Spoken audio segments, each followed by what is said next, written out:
যোগীঘোপাত ৰন্ধন গেছৰ নাটনি হৈছে। ৰন্ধন গেছ পাবলৈ এতিয়া তাঁতবাতি কৰিবলগীয়া হৈছে গ্ৰাহকে। চৰকাৰে বান্ধি দিছে কিছু নীতি নিয়ম।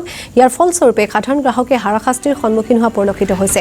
প্ৰতিটো চিলিণ্ডাৰত 60 টকা দাম বৃদ্ধি কৰিছে চৰকাৰে। যোগীঘোপাৰ কচুদুলাস্থিত প্ৰগতি ইন্ধন গ্ৰামীণ বিতৰণ কেন্দ্ৰটো একেই পৰিৱেশ। কেন্দ্ৰটোত ইণ্টাৰনেট ছাৰ্ভাৰ ডাউন থকাৰ বাবে DAC আৰু EKYC আদি গ্ৰাহকে কৰিব পৰা নাই গেছ বুকিং। গেছ চিলিণ্ডাৰ পোৱাত যথেষ্ট অসুবিধাৰ সন্মুখীন হৈছে গ্ৰাহক। ফলত গৃহিণীৰ ৰান্ধনি ঘৰত চৌকা নজ্বলাৰ উপক্ৰম হৈছে।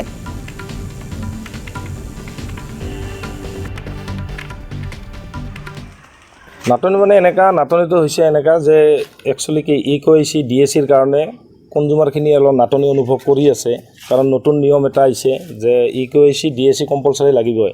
সেয়ে মই যিসকল কনজিউমাৰ আছে, গ্ৰাহক আছে, তেওঁলোকক মই অনুৰোধ জনাইছোঁ যাতে তেওঁলোকে EKYCবিলাক অফিচত আহি EKYCবিলাক কৰি লয়। আৰু যদি মোবাইল নাম্বাৰবিলাক এড নাথাকে গেছৰ বুকৰ লগত, তেতিয়াহ'লে মোবাইল নম্বৰবিলাক এড কৰি DACবিলাক দি আপোনালোকে কনজিউমাৰখিনিয়ে গেছবিলাক লগতে সহজে পাইছিলে কি যে EKYCটো আগত নাছিল, DACটোও আছিল যদিও সেনেকা মানে নিয়মটো DACটো দিবই লাগিব সেনেকা এটা নাছিল। এতিয়া হৈছে DAC EKYC কম্পালচাৰী লাগিবই।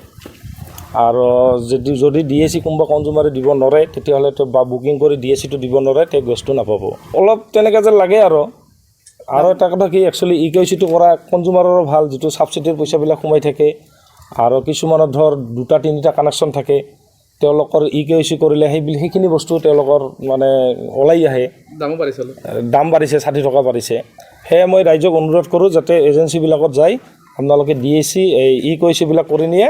আৰু মোবাইল নম্বৰবিলাক আমাৰ ইয়াতে মজুত আছে, কিন্তু আমাৰ ছাৰ্ভাৰ দুদিনৰ পৰা বেয়া হৈ আছে, DACবিলাক ল'ব পৰা নাই, যাৰ কাৰণত আমাৰ কনজিউমাৰখিনিয়ে গেছবিলাক লোৱাত অলপ অসুবিধা হৈ আছে। এতিয়া ছাৰ্ভাৰ ধৰ আজি বেয়া, যোৱাকালিও বেয়া আছিল, আজি বেয়া আছে, অহাকালি ভাল হৈ যাব।